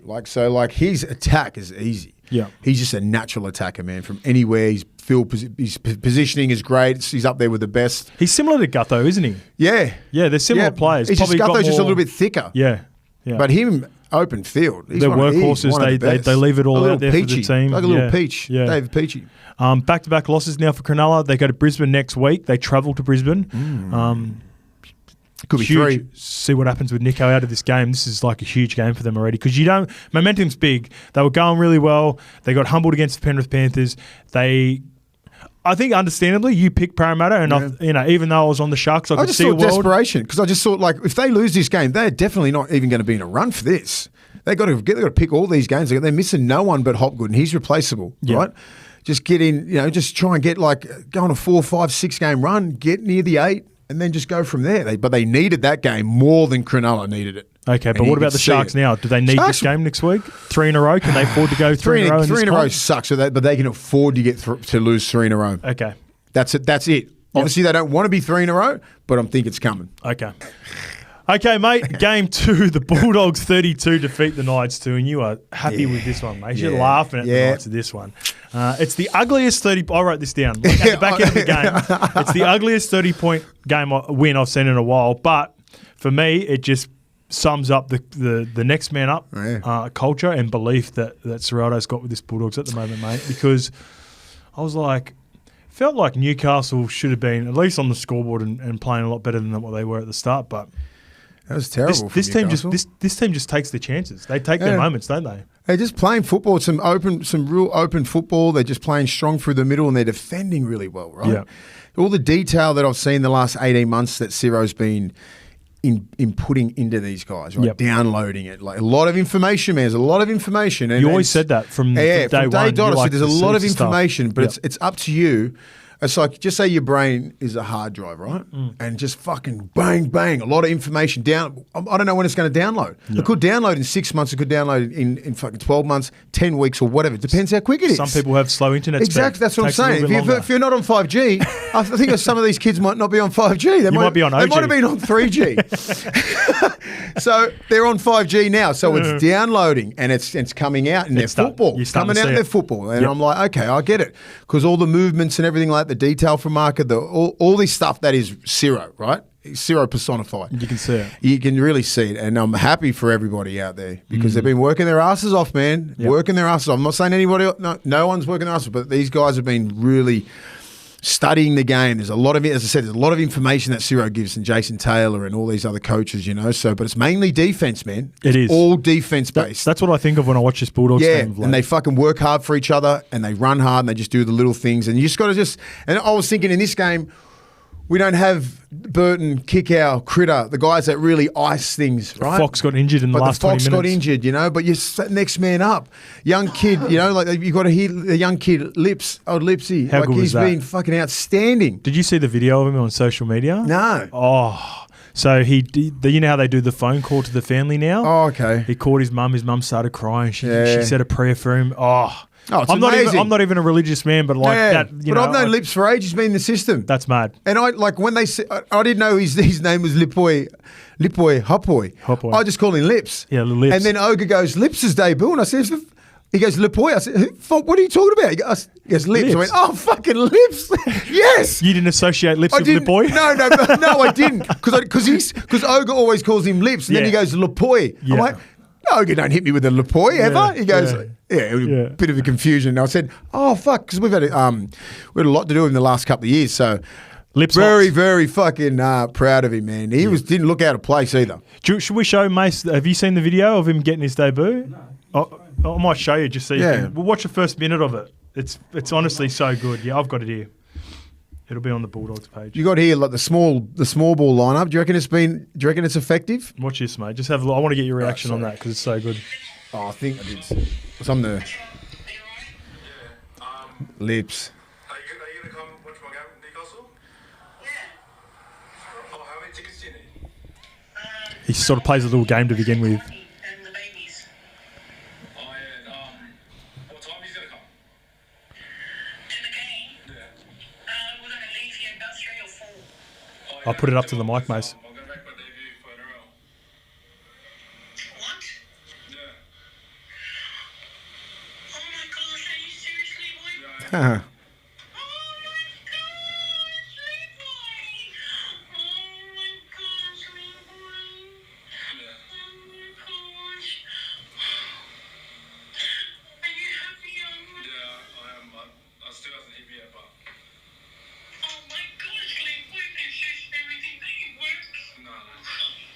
That's mad, I love these videos.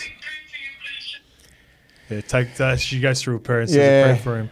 That's so special, isn't it, what they do, especially with the, because it's the hardest thing I always tell everybody. The hardest thing is getting there, man. Yeah. Getting that debut. And then obviously, staying there is hard, but just the journey to get to your first grade debut, and that's why the clubs do it and they make it special. Yeah. It is because... Do you think Penrith, I feel like Penrith are the first team to start showcasing this and getting the families in. I think it's so good, mate. It's great. I can only go back to my debut, right? No, I found out 2 or 3 days before. I found out on game day. Yeah, it just never was a big deal. And mine was in 2000. Yours is 2010. That's 10. It's like no one cared. Like just say with things like your 50 games, 100 games, 150 games, 200 games, 250, 300. I wouldn't know where any of those were or who we played against. You know what I mean? I was just it just didn't really matter. It wasn't about that, right? It was just about just performing week in, week out. I like the fact that it's celebrated now, though. But the debut game is the main one. Yeah. Like everything else in between, I don't give a shit, right? Yeah. Get to 100 games, then 200, then 300. Yeah. In my head. Kiddies.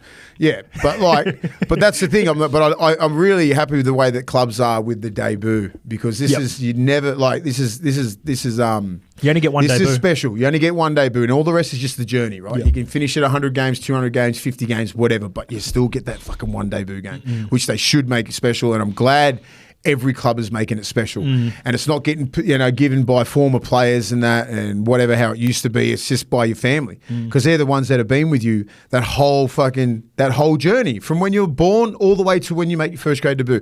All you've wanted to do is play NRL. Now you get that chance. So I'm glad all these clubs are understanding that right now and how special it is to make that debut. So well done. And he played really good. I thought he didn't look out of He didn't look out of place there. He was really well. He did play really well. Knights were awful, right? Yeah. Like seriously, I don't know. Like I looked at that and went, okay, we scored some really good points last year. We're right. But I said the Knights aren't missing that much. No. There's no rep players out. Still got. So they've played well with this conservative style of play, but I thought the crucial part was when Tracy got sent for 10, they took the 2, then the Bulldogs scored, and psychologically they lost that battle and they never recovered from it. Do you think it's the honeymoon period's over where KP's out and everyone's sort of getting onto how they're playing? I need to see one more game of it at least before. I think they've been, because they won 4 from 4 without him. They had a bye. Because they wanted to play, they wanted to get in. I thought the conditions maybe suited, and they wanted to get into a grinding game. Yeah, and I thought there was going to be more of that. But yeah, Bulldogs just took their chances. I want to see who they've got coming up. I just think, even though they've been playing well, and Joey called for this in the coverage, that he'd like to see Will Price. Now, I've been a big advocate for Will Price now for a while, but I just think against the Storm down in Melbourne, it'd be hard. Probably not the game you want to debut. No, Will Price, but I think Jack Cogger and Jackson Hastings. I've said this a lot. They're the same player. Yeah, you sort of need a Gamble to go with them, or you need a Will Price to go with them. Like one or the other. Whether you decide on Jackson Hastings or Jack Cogger, you need to have more of a ball runner because both of them want to control the team, in my opinion. And Jack Cogger can't do it from that right edge. It's weird. It's a weird setting. It's just like I didn't realise Jack was playing. It was just the field position they were in, like when they're getting down on because we're winning the field position game, so they're coming out of yardage. You just see all their back five and that. He's not going to get included in that. And then they kick, and then he's in defence. So he could go missing for 10 minutes. And because of the amount of ball that the Bulldogs had, how does he inject himself? It's like It's like the gamble problem as well. Yep. How does he inject himself? Yep. If they're not on the front foot. Yeah, if it's not front foot, the 5'8" for Newcastle will always struggle. Always. Just the way that they play. Yeah. And that's not even with the KP. No. Davey Armstrong's been really good. He had probably his worst game in NRL to date. I think Adam O'Brien was talking about there's been reports that Newcastle obviously keen to keep him, but the Roosters have been knocking. Someone asked him if that could have played a factor, and he's starting to hear all the noise. Please, come on. I just thought it's his 5th game of first grade. Come on, mate. He's going to make mistakes at some point. Yeah, it's just one of those games. I don't think Newcastle will be that concerned. But what about our little mate Reed Marnie? He is clearly. Joey really wrapped that up nicely yesterday. What did he say? He just said, "Look, Reed Marnie is a borderline Origin player, but every time you do mention him, the name Pest comes up. Right? You don't want to associate yourself with that name. We want to associate yourself with Reed Marnie, one of the best 9s in the game." And just play your football, right? Well, it's clearly frustrating Joey then, right? That's fair. And I understand from Joey's point of view because Reed Marnie's way better player than he is a Pest. Yes. You know what I mean? He's just playing to the rules and he knows that you just can't get hit, can't get punched in the head. I'll say this on behalf, and I agree, in the last couple of games, I reckon Reedy's gone in with a niggle mentality, like he's happy to get in. I don't even think he was doing too much in this. I think it was because he's been a pest in games previous. Yeah, but they've labelled him that. The papers have got it. Because of the Hetherington thing, they've just jumped all over that. Reed Marnie's just been doing this his whole career. I think it's just been amplified. That bad in that game though? I don't think it's that bad. But I'm just saying how the media work and they're trying to label this pest name to him. Yeah, all that shit. I don't think he's a pest. He's just playing to the rules. But his football at the moment is outstanding. We should be talking about him being like a fucking bee's dick off getting picked for Origin.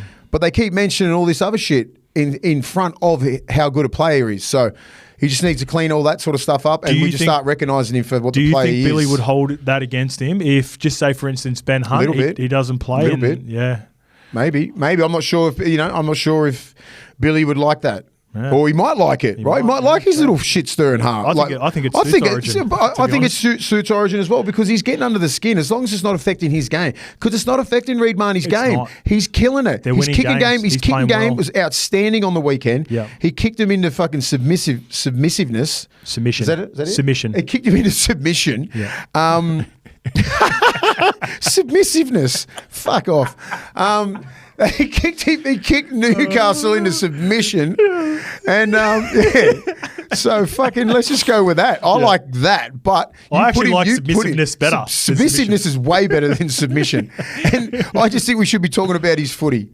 Because he's making 50 tackles a game and he's playing really well. But yeah, I mean, in today's era and the climate now, you can do that. Did you see they did a skit on Fox where they passed down the grub book from Josh Reynolds? Yeah, I saw that. That's Dog's podcast. and that doesn't. Is that a Dog's podcast? Yeah, and that doesn't help him.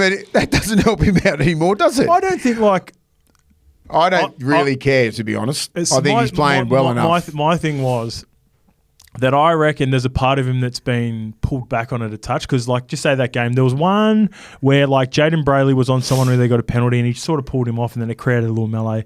But I reckon Jacob Saifidi went in with a preconceived idea, like a lot of the other players, that Jack Hetherington is playing New South Wales Cup, a teammate of theirs, because I reckon Adam O'Brien played him in New South Wales Cup because he's like, I can't have this guy lose his shit against Reid Marnie. So already, he's got rid of one of their players and forced him to the New South Wales Cup. And then if you're a teammate of Hetherington, and by all reports, Hetherington is a great teammate. Yeah, he is. So if you're Jacob Saifidi, you're probably going, sick of this little motherfucker. Hetherington's not playing first grade because this little fucking bang. And it was like a head nudge, not a head butt. So Saifidi got off. He's not going to get any time for it. And I agree with that. But it was like, Reid's getting under people's skins even before they play, in my opinion. Anyway, let's move on. He's doing a good job. It's just funny watching him. It is. Dragons 22 defeat the Panthers 10. 22 unanswered in the second half for the Dragons against basically a New South Wales Cup backline for the Panthers. They still had some OGs in the middle and a really good pack. But credit to whatever Flano said at halftime. They were down 10-0. They were awful conditions. My BSC dog of the week, Jesse Marshke, wasn't playing that well, wasn't kicking that well, but whatever they did or whatever Flano said in the second half. Totally different second half, wasn't it? They come out and they were really good. Oh, mate, I want to give Flano credit, actually, because when you look at this team on paper, they don't blow you away, but they also don't have mugs in their team. No. They've got a few hardened first graders or like when you think of the DeBellins, Laurie's, Raymond Fatella-Mariner had his best game in a Dragons jersey. Moses Sully is a physical body. Like, they've got guys that have been around long enough, and he's getting every little inch of whatever he can of talent out of this Dragons team. And they're currently, where are they sitting right now? I'd say maybe 11th. Yeah. There's about 3-4 teams on 14. They're 12th, and they're on the same points as the Roosters, Bulldogs, Cowboys, all Knights. on 14, eh? They're all on 14. Yeah, I think he's doing a really good job. A couple of games that they've been off a little bit, the Dragons, but this is about finding yourself as a team. What do you stand for? What sort of culture are we? The DNA of the team. They're a hard-nosed fucking team, man. They could go to toe-to-toe with some of the best teams. It was a good forward pack. They're a really good forward pack. They've got some really big outside backs, and they've got some class out there as well. You've got Ben Hunt, you got Lomax, you got Sully, you got Sewer. Do you know what I mean? Like, you got, and all of them didn't play. They didn't play, but you got all those guys coming back, and you can build around them. Yep. Those guys, the Couchman boys, they played well. Yeah, I like that Toby Couchman in particular. I think my two couple of really bad. That Finau, they were pissed off Penrith. Yeah. Like that Couchman when he come off a simple cross play. Yeah, that was bad. Kenny. Fish was there. No. I think it was Ricky that missed the rookie. Preston Ricky missed his assignment there on that one. I felt when bad he scored under the post. Yeah, straight through Ricky. Yeah, Fish might have. He went straight through Kenny. Trust me. Yeah, but the first was. We'll have to watch it back. I thought Preston Ricky missed his contact, and therefore Kenny tried to come and it was just. But they usually stop those plays, right? Well, yeah, Kenny normally stops it. You're right. If not, Fish would come in and clean it up. It was just a really weird sort of 20 minutes after the half. After the half, there was a break off the kickoff. Finau. Do you know what I mean? Like, it's like, that never happens. They didn't touch the ball for they didn't touch the ball for 6 minutes, Penrith, and then they just fucking didn't let go. There were some players that were either on Origin duties or missed some time, but I thought both wingers who potentially could be an option moving forward because Ravalawa and Tui Pelotu both played New South Wales Cup. Yeah. So either Finau or Fiangai are going to be there on the opposite wing, opposite Lomax moving forward. Yep. Or actually, no. It'll probably be Lomax going to centres, and then both these wingers could get a chance to play. They've been around for a little bit now. The Fiangai brothers? Yeah. Matt has injuries. Max has been in and out, but Matt was ever present last year on the wing for them, and that bump on Taruva to score that try. That's mad. Yeah, there's something there with Fiangai. They could be top 8 team. But they just need everything to go their way. It's going to be hard to get in the top 8, but they could be, right? That would be like the top 8 of the Raiders last year, being in the top 8. Like scrappy, ugly, Because have a look how many people are on like from 8, 9, 10, 11, 12. Full stacked. teams. I'll say we have been critical of Slaney in the past, but I reckon this year, he still had his moments, but he's been a lot tougher. Flano's getting the best out of Slaney at the moment. He's been like probably if you went down and Flano was looking at the team like, how can we improve? We see so many good highlight plays out of Slaney, but I think there are moments in this game and moments in the season where I'm seeing a real conscious effort from Slaney to get his body in front, dive on balls. Now, you go back to the Knights game was really bad, but apart from that, he's been mostly It'll take a little bit for him. He's still young. Yep. Got to give him some time, man. Like fourth season, but he needs to be getting it now. Yeah, right now, and then next year, he can't take a step. He can't take a backward step from now. Yep, he's just got to keep progressing. And he could be a freakish fullback, man. He's got talent that you cannot coach. He should be a 10-year fullback if he gets all that stuff right. Yeah, he's just a slender build, and he's just got to be. If he's playing fullback in the NRL, these are the certain things that you need to do. It's fucking hard. Yeah, this is very hard. It's a very hard job. What about 71 tackles from Liam Henry? What? 71 from Liam Henry and 61 from Lindsay Smith. Oh, my goodness. Those two guys are up next for Penrith. I think, you look at guys like Spencer Leniu moving on this year, James Fisher-Harris next year. They're not going to be, don't get me wrong, they're not going to be Fisher-Harris or to a lesser degree Spencer, who was more of a utility off the bench guy. But I think those two guys are fighting for the position that Fish is going to leave next year. Yeah, for sure. And I know Liam Henry was playing back row. It's probably most likely going to be Lindsay Smith. But still 71 tackles, man. Yeah, that's crazy. Misses, 74 minutes. That's crazy, man. Amount of tackles, mad. Just to even have that in you. And what about Ivan taking him off for the last 6 minutes? Surely to let him see if he can get 80. On, mate. Let me just get fucking 80. What's the record? Lukey, can you have a look at? Is 83? Was that did McInnes go something crazy against McInnes? Penrith last year? I feel like he got 80 last year against. Did Heine be up there too? Heine got 80 something, didn't he? 60 flops. Let's move on to the Raiders. 26 defeat the Dolphins 25. These were the two less affected teams by Origin. Hamaso missing for the Dolphins. What do you got, Lukey? What's the 81 by who? McInnes? Yeah, McInnes. Hamaso missing for the Dolphins. Hudson Young for the Raiders, and this game lived up to it. That was. These two teams are so similar. But I said this, and this is why I went Raiders with the points. I think it was a coin flip, so I'm going to take the team. You nearly backed the draw. I did back the draw. Yeah, but SEN. Did you say you could back the draw before full time? So on Saturday, I saw it with the Mowers. If you see my socials, fucking great. We're talking about the game, and I couldn't split them, so I just went. You know what? Fuck it, draw at the end of regular time. And I said, I'm not too sure he'll win the game. Oh, so you backed the draw like regular time? Regular time, yeah. Well, that would be paying. It was paying $17. We had to look at it, yeah. Responsibly, of course. Of course. Especially with a bet like that. But it made me... I had everyone... Because I did the show on Saturday with Missile and then I did the show on Sunday with Jimmy. Awesome. Everyone thought I was the Oracle on Sunday and was messaging me. Going, what do you think about this game? What's the tips for the Roosters game? No, we backed the Roosters. I said, I got Teddy for 3 tries. Oh, that's mad. Yeah, I like this game. The Dolphins are hard, man. They're a hard team to beat. They are. Raiders are a hard team to beat. And it was a fucking very ugly game, wasn't it? What about Jordan Rapinoe? I wrote this down. He has the ugliest kicking style in the league for goal kicking, and then it was just as ugly kicking goals. But just like his style. And sorry, Katoa has the best. I mean, Who's the other fella? Asako. Asako has the best technique. So smooth. And then totally opposites. And then guess who wins? And they're both equally as effective. Dog. I mean, Asako missed a couple at the death, but they looked so good off the boot. I don't know how like one of them didn't go over. Like they had so many opportunities. But it just sums up Rapana. Like it might not look pretty. He might be getting a little bit older. He might have slowed down for a fullback. But that moment... 30 metres is his max too. I thought Katoa had max. Max. I don't know. It's just getting over.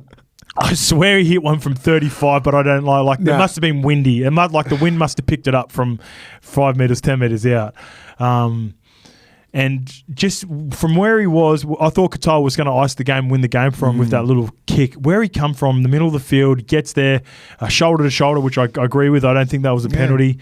And then he never kicked a field goal in his career. Never attempted. I don't think he would even attempted a field goal. I think he's attempted some. They just said, you're not doing it again. Yeah.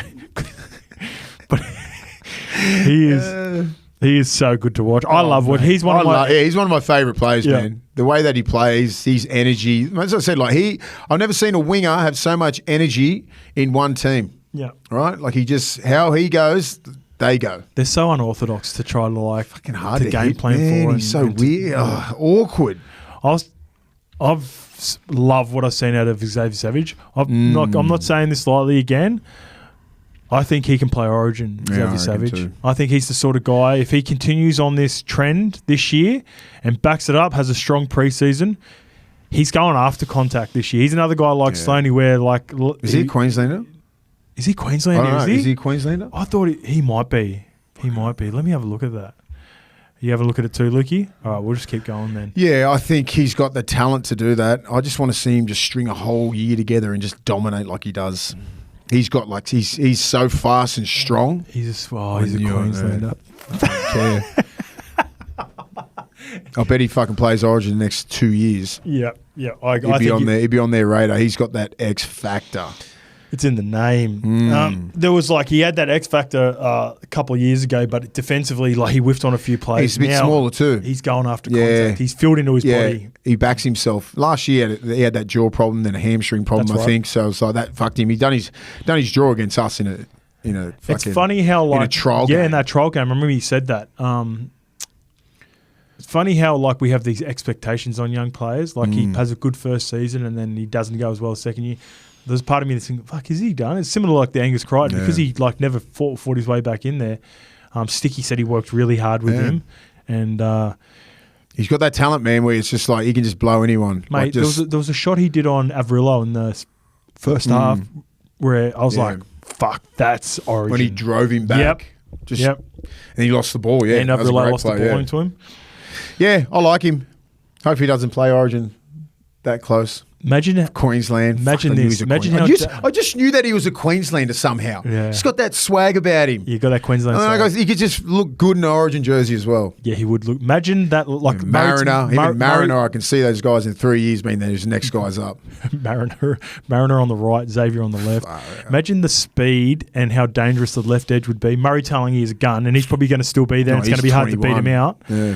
I think he's probably about 23, Murray. Cobbo. They're all under 25, so good luck trying to get in that side. Yeah. But imagine Hammer and Xavier Savage on the left-hand side. Yuck. That is a fucking dangerous left edge. That's 2 weeks in a row, though, the Dolphins, I thought have been the better team, but not on the scoreboard. I thought they were better than the Raiders. They not deserved the win, but they were the better team. Same against the Warriors, but the other team just found a way to get the win. They're in games, but aren't they?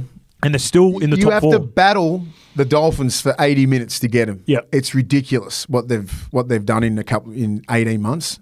You're fucking going to the death with these guys. They don't stop. Do you know what I mean by this? When I watch Katoa, sometimes I think he's too composed. Yeah, run a couple of times. Yeah, maybe it's the running. There's something like when he stops and he squares up really beautiful and everything like that. Looks good and everything. There's something that's just throwing me off. Go one more step. I think he's going to be a long term. I think he's got. Or if he decides he wants to play Origin, I don't know. It's Tonga, whatever, New Zealand, whatever he decides. I think he's going to be a top tier player for a long time. But even when he kicked the 40-20, he just looks too composed. Celebrated a little bit. You're only rattles him, man. You're 21-22. Just back-to-back weeks where he's kicked 40-20s and just gone. Even a couple of licks that he cops, he just gets up and goes, oh, well. I think I just need to see a little bit more fire. Maybe it's not in his nature. Yeah, maybe it's emotion.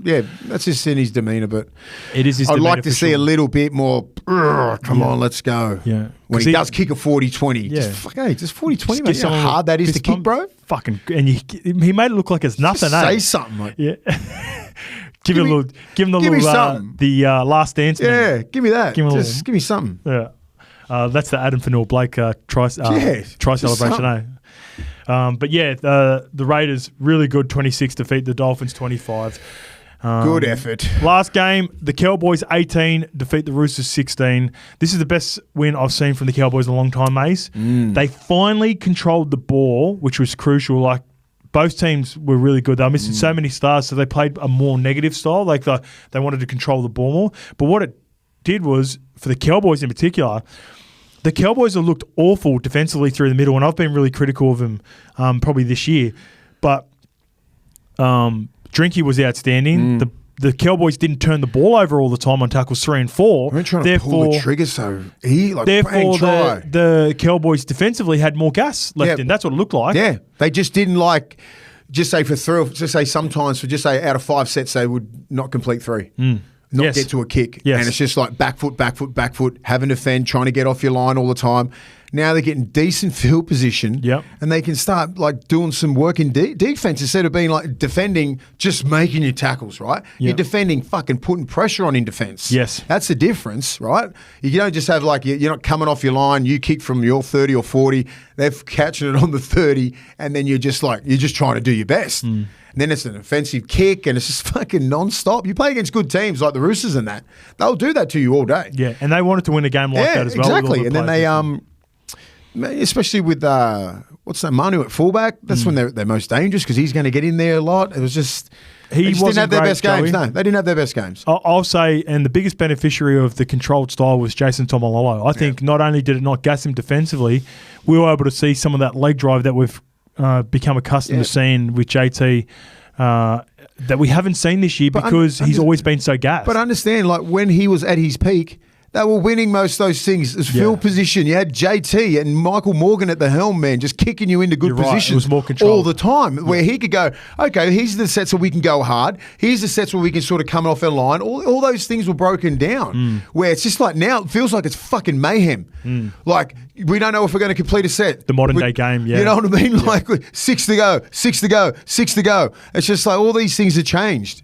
But if they can just get into that 85% completion rate, win the field position, the big boys will do what they got to do, and then they'll ice games with Drinky, and they get the what's the name back? Tommy Dearden, Val Holmes, Taulungi, Reece Robson, Cotter, and go on a bit of a run. They're on 14 points. Yep. They're coming equal 8th, and they've had a fucking awful start. Yep. Yeah, I agree. That's 3 in a row now. I'll say, you know how we talk about if you, I know you love the NFL. There's wide receiver university, O-line university. If there was a university, they're back row university. Yeah. Kuli Kefu, Jeremiah and I. didn't say Jesus. What's his name? Lukey. Connolly. He's looking strong. He's looking very strong. Yeah. Connolly Lemuelu come from their system, and now they've got Jamal Shibasaki, who looked like Shibasaki. He looks like a big body. That's junior Shibasaki. Isn't yeah, young Shibasaki. Yeah, young Shibasaki. Yeah. Hey, young Shibasaki. I love that guy. They can be dangerous, mate. This team. That's 3 in a row now. Everyone knows it. Everybody knows it. I go down to Maroubra Junction, this old lady there where I train down at E-Lab, and she's always coming out whenever I come past. You said the Cowboys last year because you made Cowboys supporter. I'm like, just stick with them. Last year they were awful, so we just said, just write them off. But this year, they're a different team. I don't know. I feel like we gave up on them about a month ago. We did. We're back, buddy. We're back, baby. We're back. Teddy was late scratching, but they still should have had enough talent, the Roosters. Right. I thought Sam Walker was really good again. Probably my only concern is when they're not powering through teams, he's the only one that really creates anything outside of it. I thought Joey Manu, pass. He missed a couple of moments where he could have tipped on. They did want to. Robbo said it best after the game. They did want to win a low-scoring, scrappy affair, and they were just on the other end of it. Still could have. Credit to the Cowboys, but I feel like they still had the more talented team. That's what I was thinking. I'm like, even with Teddy late scratching, I was like, Yeah, well, Joey Manu, they still good replacement. Joey Manu, bang, here's 300 metres for you, a couple of try assists, all that kind of stuff, but they just missed. Lindsay Collins is a very underrated front rower. Yep, Right? He does a lot of work off the ball. That's why they love him in Origin. He does a lot of things. He's not going to do your fucking brutal runs through the middle. Like, he's not like a Taumalolo on that. He doesn't have crazy stats, but does he? he'll just non-stop give you 70 minutes if you want him to.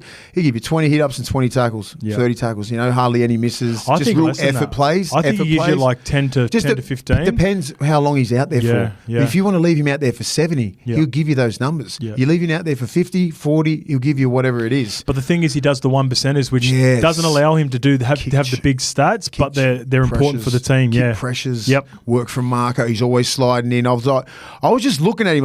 I watched the front rows really, really closely, just their footwork and detail and how they move, and they still tying in, even if they're on the right. If it's on the right side, even if it's the left's going left. If you go right, then you tie into that. To the open side. A lot of people just go back and then they fall back into their defensive mode. He doesn't stop, man. The middles just don't stop. And you can't stop.